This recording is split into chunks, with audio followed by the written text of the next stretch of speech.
Hey, cycling community, this is Steve, Crucis the Cycling Greek. I was going to say this acquaintance of mine, kind of a new friend, this video on the 4 pillars of longevity, but when I looked at the video again, it was a pretty long video, so I decided to make my own, which will hopefully be pithier.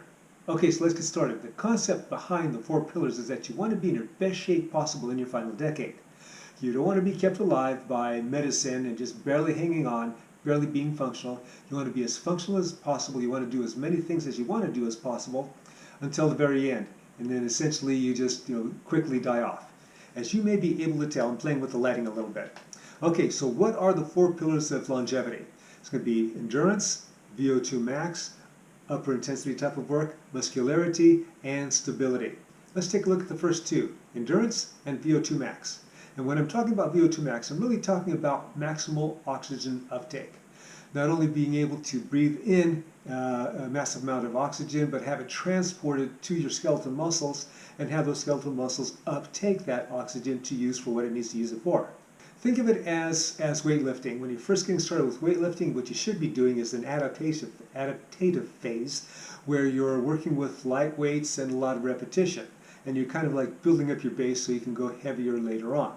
So when you start to go heavier, often you're working at, let's say, your 80% of your maximum, and you're doing a lot of work in that, kind of in that area. And then at times you're challenging your actual maximum, putting yourself in that ultimate fatigue state. And all that does is help to build a muscle how you want to have it built. Same concept with the heart. And we'll use bicycle racing, since I'm familiar with bicycle racing. You do a lot of work in your endurance area, so that's going to be 65 to 70% of your maximum heart rate. And then when you do enough work in there, you start working on higher intensity stuff. And what you're often doing is starting to do intervals of various lengths. And when you start to hit the VO2 max area, you're doing somewhere between 3 minutes and 6 minutes of intense work, as hard as you can go essentially.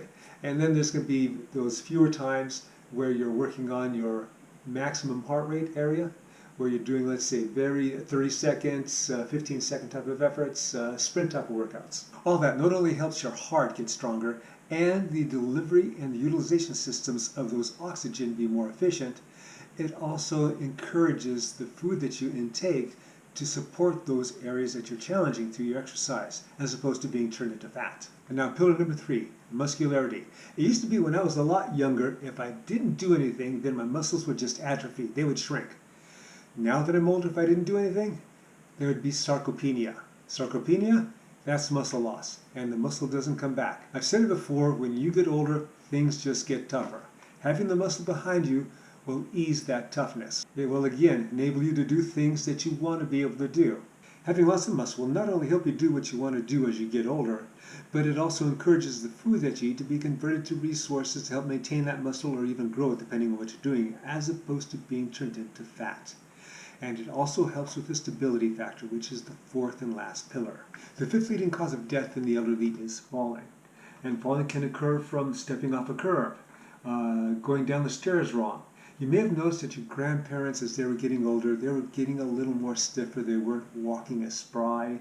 They're a little more careful how they move. Well, that's because of the loss of those muscles that involve stabilizing the body. And if that grandparent falls, and if they've had a sedentary lifestyle to begin with, and they break a hip, now they're going to be even more immobile. They're going to be laid up because of that broken hip.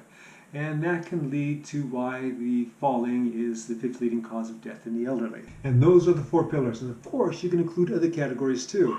For example, net energy usage. Are you consuming more food than what you're burning? Are you accumulating so much fat that it's no longer subcutaneous and is now visceral? Are you still driving when you're an older individual? A couple leading causes of car deaths are when somebody comes over into your lane or when you're crossing an intersection. And what about the social factor? Do you have a lot of friends? Are you maintaining friendships? That's a big one in your emotional health, which leads also to your physical health. Hope you enjoyed this video and you got something out of it. Hope it was pithy too. As always, remember, comment, like, subscribe, and share this video. The Cycling Greek.